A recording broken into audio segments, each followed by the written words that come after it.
So the first three chapters are doctrinal.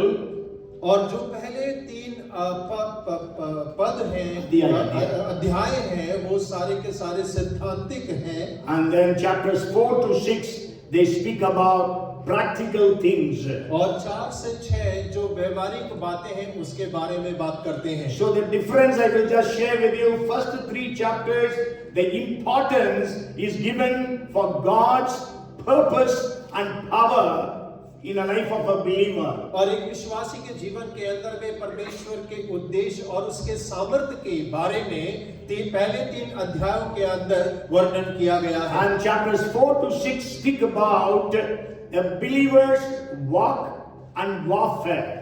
और जो 4 से लेकर 6 अध्याय है उसके अंदर एक विश्वासी किस प्रकार जीवन जीना है और उसके मलयुद्ध के बारे में चर्चा किया गया है. Chapters 1 to 3 speak about believers' relationship with God. और 1 से 3 अध्याय जो है वो विश्वासी का रिश्ता परमेश्वर के साथ किस प्रकार का होना चाहिए उसके बारे में चर्चा करता है. And chapters 4 to 6 speak about the relationship of believers with other believers. और जो 4 से 6 अध्याय है वो एक विश्वासी का दूसरे विश्वासी के साथ में किस प्रकार का रिश्ता होना चाहिए उसके बारे में बात करता है. The first 3 chapters deal with the doctrine. और पहले 3 अध्याय सिद्धांतों के बारे में बात करते हैं. And 4 to 6 speak about the duty of a believer. और 4 से 6 जो है विश्वासी के दायित्व या कार्यों के बारे में बात करता है. Chapters 1 to 3 speak about God's forgiveness. और पहला 3 अध्याय जो है परमेश्वर की गवाही के बारे में बात करता And है. chapters 4 to 6 speak about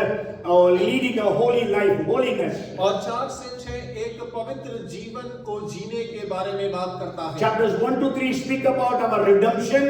और 1 से 3 अध्याय हमारे छुटकारे के बारे में बात करते हैं. And 4 to 6 speak about our response to that redemption. और 4 से 6 अध्याय इस बारे में बात करते हैं कि हमारी प्रतिक्रिया उस छुटकारे के प्रति क्या है. First 3 chapters speak about divine sovereignty. और पहले 3 अध्याय परमेश्वर की दया के बारे में बात करते हैं. And the last 3 chapters speak about human responsibility. और आखिरी के 3 अध्याय मानवीय जिम्मेवारी के बारे में बात करते हैं. This is how we can just in a big way we can speak about the difference between these 2 portions of the book of Ephesians. और ये 2 बड़े बातें हैं जिसमें हम इफिसियों की पत्री को 2 अलग भागों में बतला सकते हैं. So you can read for yourself and understand this epistle in a better way.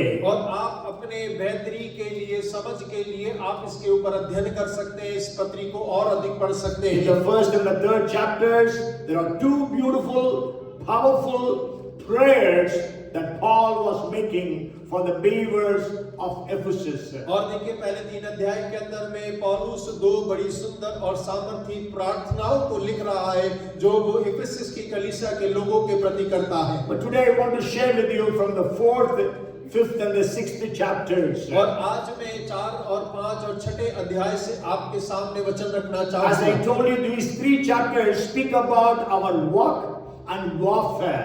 और जैसे मैंने आपसे कहा कि ये 3 अध्याय हमारी परमेश्वर के प्रति चाल और हमारे मलयुद्ध के बारे में बात करता So है. we can say from chapter 4 verse 1 to 6th chapter 9th verse, it is speaking about our walk. और 4 अध्याय उसके 1 वचन से लेकर 6 अध्याय के 9 वचन तक हमारे मलयुद्ध के बारे में और हमारी चाल के बारे में बात करता है. And we know from 6th chapter verse 10 onwards, we read about the warfare. और 6 अध्याय उसके 10वें पद से हम सब जानते हैं कि हम वहां मलयुद्ध के बारे में पढ़ते हैं. But today I want to share with you about walking with the Lord. और आज मैं आपके साथ साझा करना चाहूंगा परमेश्वर के साथ हमारी चाल के बारे में.